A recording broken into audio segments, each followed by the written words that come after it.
This is my 37th video on my work with OO gauge. See part 1 of this series for my reasons for getting into OO gauge when I already had a lot invested in working in N gauge and I didn't really have space available for a large, fully operational OO gauge layout. Also see my lengthy series on my N gauge railway modelling for smaller and more complex scenery and smaller scale trains running. This part is the 11th, dealing with my third layout made using mainly Hornby set track. See the prior video, part 27, for my reasons for wanting to try a Hornby set track layout when I already had an OO gauge layout using Bachmann EZ Track. This part deals with further work on my Hornby layout, specifically completing the station with the Superquick Country Station kit, Superquick A2, and another platform built from the Metcalfe Red Brick Platform kit, P0216, and this time integrated with the Superquick Station building. This is where I'd got to at the end of my last video. The first station platform had been built from the Metcalfe Red Brick Platform kit and installed beside the far track at the back of the layout. Now the second platform needed to be built for the near track, and that platform needed to be integrated with the Superquick Country Station, so that basically needed to be built first, as I wasn't too sure as to its exact form. This is what I had when I unpacked the Superquick A2 Country Station kit. One folded sheet of card parts with printed faces, with its two sections labelled Sheet 1 and Sheet 2. Two printed paper sheets, one just with instructions and diagrams and the other with some instructions and also with several paper printed parts. A warranty card, and a small sheet of acetate glazing parts, which is on top of the printed card parts in this picture. All of this was just as I had found with previous Superquick kits. The card parts were made with a printed paper facing stuck to a brown card backing, with the parts partially stamped out and with all parts touching, so it's often hard to tell where one part ends and another begins. Chimneys, gutters and ridge tiles came as printed paper parts, not pre-cut at all, so needing to be cut out. In this case there were a few other paper parts as well. The glazing parts came printed on a small acetate sheet with very narrow borders around the individual parts. The instructions were heavily verbal in English only, with a limited number of clarifying diagrams. Given the complexity of these kits, I think it would be very difficult for anyone to assemble them if they didn't have a good comprehension of written English. I proceeded with this kit pretty much exactly as indicated by the instructions, except in the odd case where I found them unclear. Separating the parts from the sheets is always a bit of an adventure in itself with Superquick kits, as the parts are printed all touching each other and there's no indication on the sheets as to exactly where you need to cut to separate parts, though oddly enough there are quite clear marks indicating fold lines, red arrows for fold back, blue arrows for fold forward. In the past I've accidentally cut bits off parts due to misunderstanding where to cut, but I think I actually managed to cut all of the parts out without error in this case. If you do accidentally cut off a tab or something, a repair can be made with tape or paper glued over the join. Seen here is the part for the main walls of the main building. I've already taken out the pieces where the windows need to go.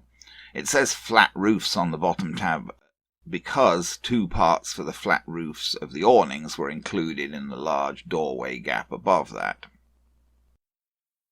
The first thing to be done after cutting out this part was to glaze the windows.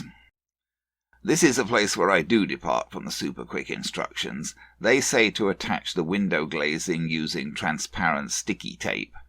I would be afraid that if I did this, the tape would degrade over time and the windows would fall off inside the building. It just doesn't seem a good idea, so I glue the glazing in place, although this is a little hard to do, as the glazing parts are printed on the acetate sheet with very little space between them. Where possible, I leave parts of the acetate surround attached to the glazing to help in attaching it. You can see here that all of these glazing pieces except for the top left one have extra acetate attached to them. I glue the windows in place using the standard rocket card glue that I use for the whole kit. I apply beads of glue to the extra acetate where available, away from the visible parts of the window, and then use small spots of glue in the corners of the piece where there is no extra acetate.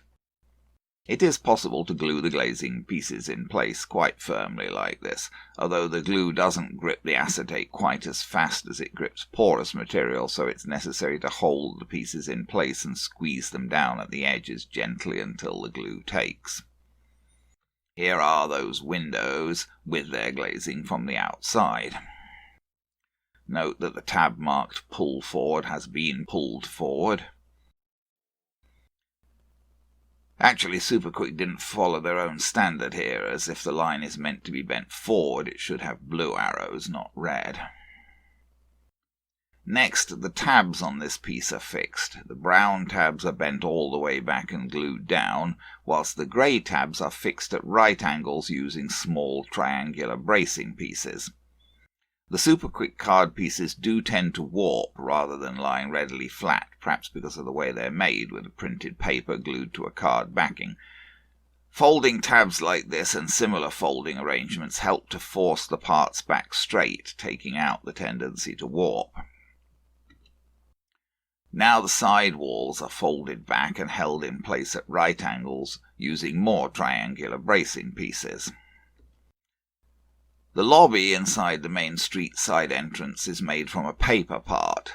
This needs to be cut out from the instruction sheet and then folded as seen here. Then the folded lobby part is glued in place behind the entrance gap.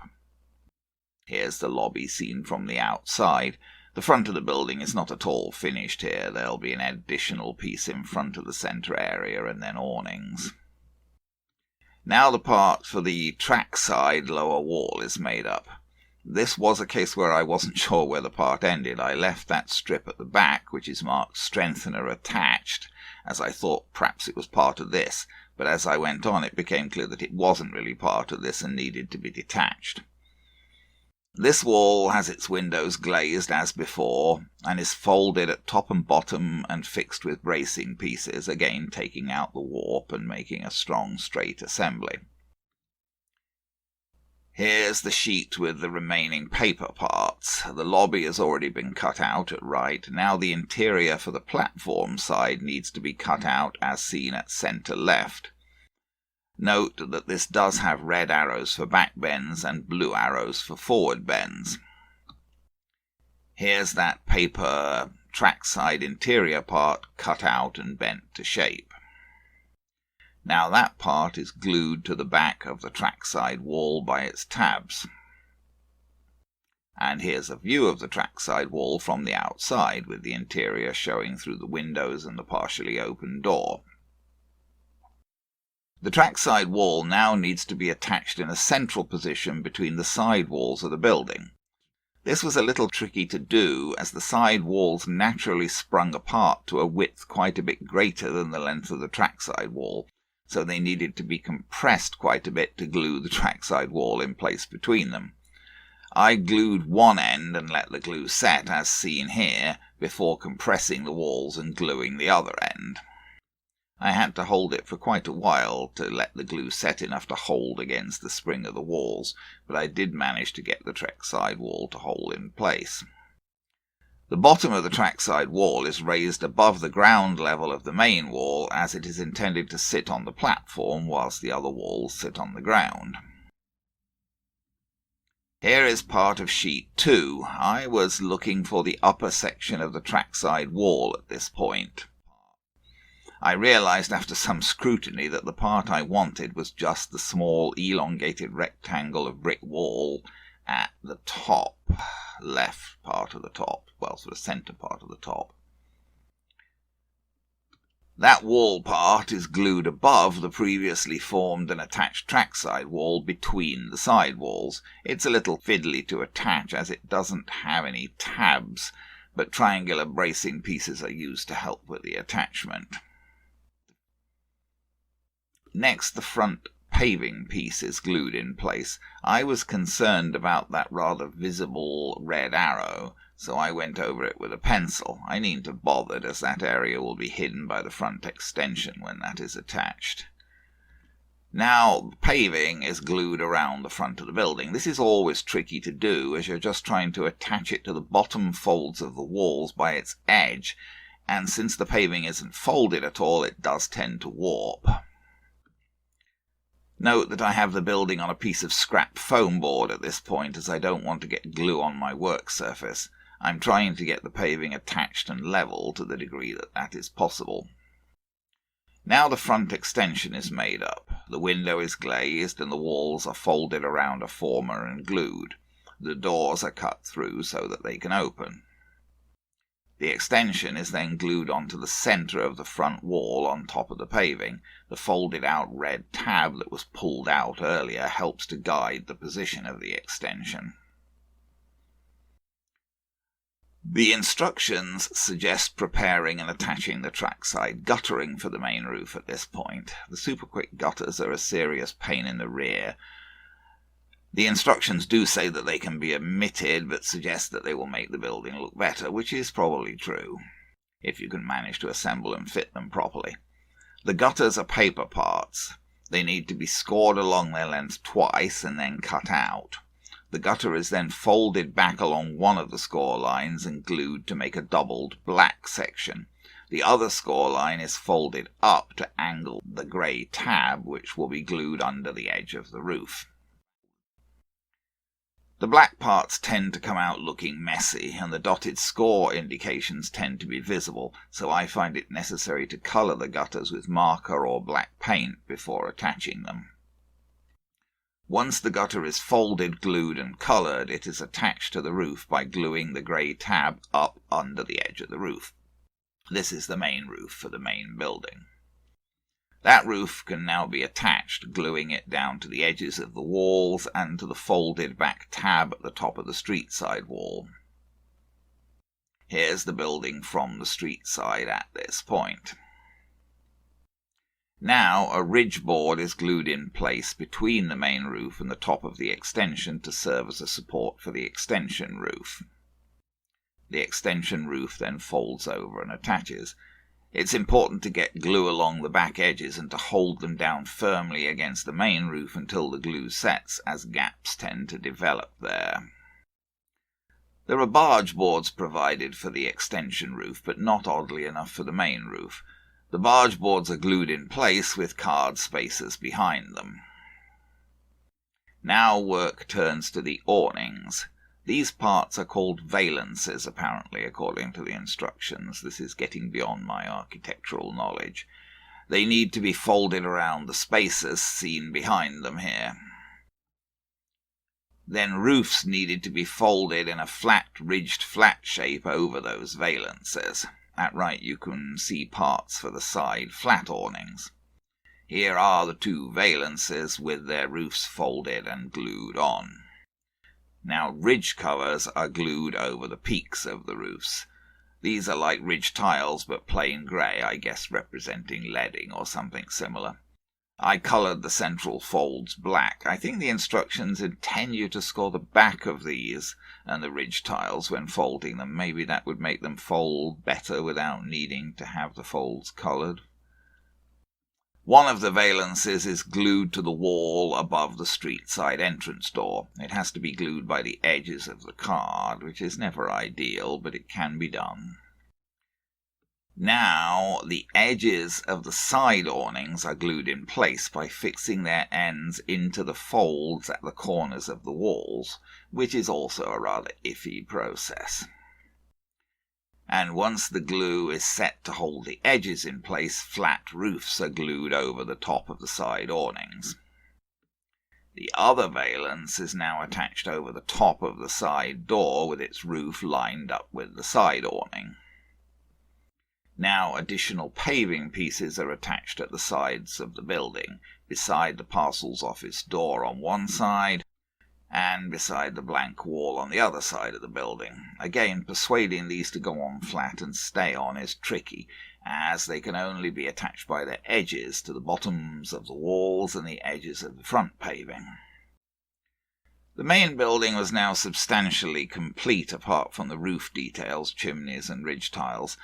Those are a pain, and I decided to leave them until later, as I wanted to see how the additional trackside pieces would integrate with the main building. Here are the pieces for the 2 waiting rooms, which will sit on the platform, under a platform awning, which will also go across the platform extension of the main building. I have glazed these using my normal method as discussed before. Now the 2 waiting rooms are folded around and glued, and partial floor pieces are glued inside them to keep them from skewing out of shape. Here are those 2 waiting rooms right side up. Now the platform awning needs to be made up. I was a bit nervous about this, given that it was a long, awkwardly shaped part, and bearing in mind the tendency of Superquick parts to warp. Actually, it turned out to go together more easily than I feared, although the assembly did have its oddities and difficulties. The 2 long awning edge pieces are made up into triangular box structures by folding them all the way round and gluing the tabs inside the back of the other part. This is definitely a good thing, producing nice, rigid, straight parts. Then the ends of the platform awning are made up by folding them at right angles, held in place with bracing pieces. However, just when I thought Superquick were doing this very sensibly, they pulled this. For some reason, the flat bottom surfaces of the end piece only go between the side pieces, not under them. I suppose this is because we don't want those surfaces showing on the side of the awning, but couldn't things have been designed somehow so that they offered some support to the ends of the side pieces? As it is, the side pieces have to be attached just by gluing their ends to the upright surface of the end piece, which doesn't make for a very easy or firm attachment. But at least the long sides themselves are rigid, so this assembly is not too wobbly once you get it all together. Now the platform awning roof needs to be addressed. Superquick glazing is always a bit of a pain, and these are very big windows, so glazing them was a very big pain. There isn't much room to attach them, and they are long, so they can't be attached just by the corners. I think these would be a challenge to attach using the tape method as suggested by the instructions as well. I managed to glue them in place by putting spots of glue at intervals along the long sides and pressing the glazing down firmly and holding it until the glue set. Once the roof windows are glazed, the roof is glued over the awning. Its ridge is only shaped by the end pieces with nothing in the middle to support it, so it's important to make sure that it gets glued firmly down to the sides along the whole length to hold its form. Then 2 pieces of ridge covering are used for the ridge on top of this roof. Now the waiting rooms are glued into the corners of the gap inside the awning. They are glued along the non-glazed side with the idea that the glazing will face the track and the waiting rooms will be against the back of the platform. Here's the completed assembly of the platform pieces. This is where the instructions end. They don't suggest trying to attach this to the main building, and that is probably wise. The platform assembly can just be placed on the platform with the centre of the awning going across the top of the platform extension of the main building, but not actually attached to it. This gives some freedom in arranging the parts. Here I've just balanced the platform assembly on 2 old cassette tapes to see how it might fit. Having got the Superquick building that far, I made up my second platform from the Metcalfe kit. This was done exactly like the first platform, so see my previous video for that, except that a gap needed to be left on the back wall for the Superquick building. So I only departed from my previous procedure when I came to attaching the supporting strip to the top of the back lower edging of the platform. I measured and marked where the building could fit at the centre of the platform, and then left a gap in the supporting strip based on those measurements. Here you can see the platform with the lower back edging attached and the supporting strip for the back wall protruding above the back of the platform with the gap in the middle where the building is to go. Here's a closer view of that gap in the back supporting strip. I checked the Superquick buildings against the platform at this point. The height of the platform seemed fine, fitting exactly with the raised part of the main Superquick building. Inasmuch as there was a problem, it was that the waiting rooms sat very far back on the awning. This didn't allow much space for the back wall of the platform. Obviously, the waiting rooms would need to sit in front of the back wall, and this would push the whole awning forward, so it didn't sit back against the upper wall of the main building. This really couldn't be helped, and I don't think it will be an obvious problem. I did, however, decide to use just 3 layers rather than 4 for the back wall to make it just a little thinner. 1 heavy layer of card sandwiched between 2 layers of printed brick facing. Here's the main Superquick building, fitted tightly into its gap in the walls. And here is how the waiting rooms and platform awning can go. I put capping stones onto the back walls. Of course, the capping stones overlap the front of the wall a bit and so push the waiting rooms and awning even further forward. With all that addressed, I turned back to the fiddly paper details to complete the roof of the building. Here are the paper parts for the chimneys as they come on the instruction sheet. They need to be scored, cut out and folded. Being only paper, they don't have much rigidity. Metcalfe used card parts folded around heavy card formers to create their chimneys, and that makes them very strong and firmly formed. These things tend to be wobbly at best. Here are the main chimney stacks, assembled as best as I could do them. For my previous Superquick builds, I've cheated and used leftover Metcalfe chimney pots, but this time I decided to try to actually use the Superquick chimney pots. Here are the parts as they're cut out from the instruction sheet. The instructions say to dampen the parts and roll them into tubes. The trouble is, when you dampen the parts and roll them, the colouring tends to come off. Then you're supposed to cut each part in 2 to make 2 chimney pots. I think I would have totally destroyed them if I'd tried to cut them in half on their own. I put a bamboo skewer through the part to allow me to cut the paper against the surface of the skewer, and I did manage to cut the parts in half like this, although even more of the colouring came off as I was doing it. Here are the chimney pots after that exercise, looking rather silly since the white paper is very obvious. I tried blackening the edges with a black marker, but the white paper was still very obvious. Metcalfe print their chimney pots with black backs, so you only have to blacken the edges. I had to get out paint and a brush and paint the insides of these chimney pots. Then I glued them to the chimney tops, although it looks as if I still missed some of the inside with the paint. I set the chimney tops aside to set firmly and turned to the remaining gutters. I folded and glued these, so their back parts were double and their tabs turned up.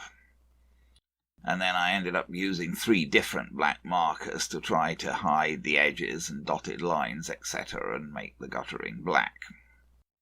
And I attached the gutter pieces to the street side of the roof. I don't understand how Superquick thought you were going to join the gutters at the corners. I ended up just cutting down the short pieces to make them fit. Now I glued the tops to the chimneys, fiddly in itself as you're just trying to glue to the edges of a piece of paper. Here are the paper ridge tiles for the main roof, cut out from the instruction sheet. I scored and folded these, and then coloured the fold with a marker. The tiny pieces that go on the ends beside the chimneys are so small they can really only be held with tweezers. Here are the ridge tiles and chimneys in place. I seem to have got the right chimney on crooked. It's hard to glue them, as again you only have the edges of a piece of paper to work with. Finally, I fixed the self-adhesive edge strips to the Metcalfe platform, all along the trackside edge and along both edges of the ramps.